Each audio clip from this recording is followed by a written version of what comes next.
Good morning students. आज का हमारा टॉपिक है लॉ ऑफ डिमांड, मांग का नियम।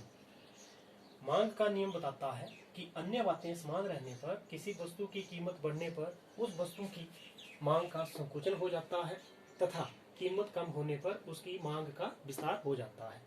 यहाँ हम साधारण शब्दों में कहें, जब किसी वस्तु की कीमत में वृद्धि होती है तो मांग में कमी या संकुचन होता है, और जब किसी वस्तु की कीमत में कमी होती है तो मांग में विस्तार या वृद्धि होती है।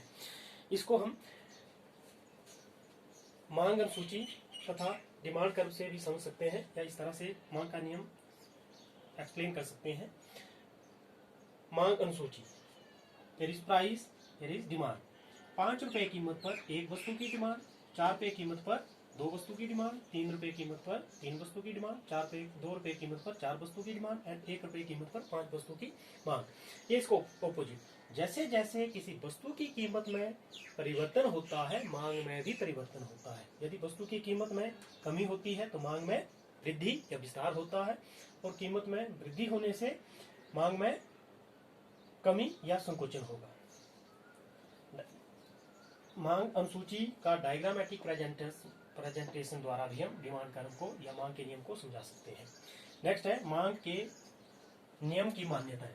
इससे पहले स्टूडेंट्स, मैंने पहले भी बोला है कि जैसे जैसे जब भी कोई नियम बनाया जाता है तो उसको एज्यूम करके चलना पड़ता है, मान के चलना पड़ता है। इसी तरह मांग का नियम भी जब तैयार किया जाता है, बनाया गया था, तो वो ये मान के चलना पड़ता है कि ये बातें स्थिर रहेंगी, या जैसे अन्य बातें स्थिर रहेंगी, अन्य बातें समान रहेंगी। अन्य बातों में एजम्पशन ली जाती हैं। जैसे नंबर 1 एजम्पशन है, मान्यताएं हैं। उपभोक्ता की रुचियों तथा प्राथमिकताओं में कोई परिवर्तन नहीं होना चाहिए। सेकंड, उपभोक्ता की आय में कोई परिवर्तन नहीं होना चाहिए। उपभोक्ता वस्तुओं की कीमत में निकट भविष्य में परिवर्तन होने की कोई भी संभावना नहीं है। ये नियम तभी लागू होगा जब ये मान के चलेंगे कि अन्य बातें समान रहेंगी। जैसे उपभोक्ता की आय तथा आय में कोई परिवर्तन नहीं होना चाहिए, उपभोक्ता की रुचि तथा प्राथमिकताओं में परिवर्तन नहीं होना चाहिए, उपभोक्ता वस्तु की कीमत में निकट भविष्य में परिवर्तन होने की कोई संभावना नहीं है। नेक्स्ट है स्टूडेंट्स, हमने देखा कि मांग वक्र का ढलान ऋणात्मक होगा, डाउनवर्ड स्लोप, ऋणात्मक, ये नीचे की ओर डाउनवर्ड स्लोप। तो लेते हैं मांग वक्र का ढलान ऋणात्मक क्यों होता है, क्या कारण है कि मांग वक्र हमेशा ही डाउनवर्ड स्लोप होती है। तो इसके पीछे मुख्यतः 5 कारण है। फर्स्ट है law of diminishing marginal utility, घटती सीमांत उपयोगिता।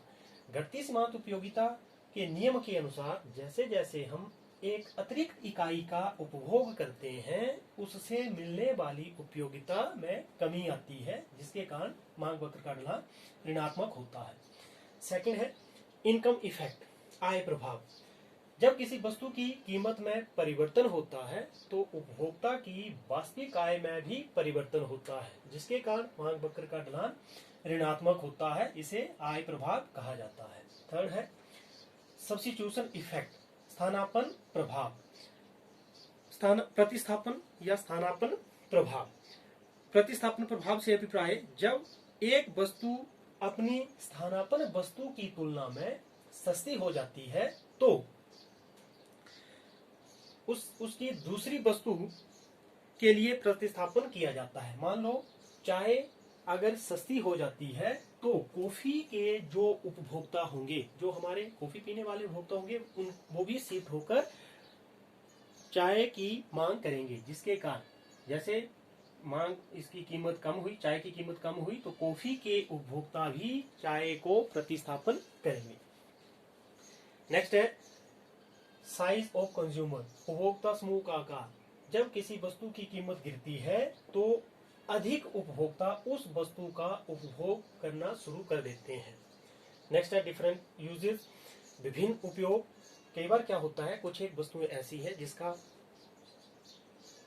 बहुत से उपयोग में लाया जाता है। जैसे यदि दूध महंगा होगा तो हम केवल दूध पीने के लिए और चाय के लिए ही यूज करेंगे, पर यदि दूध की कीमत कम हो जाती है तो हम दूध के डिफरेंट यूजेस या बहुत से उपयोग कर सकते हैं। दूध से हम दही बनाएंगे और सस्ता हो जाएगा दूध, तो दही से हम मक्खन या घी निकाल सकते हैं।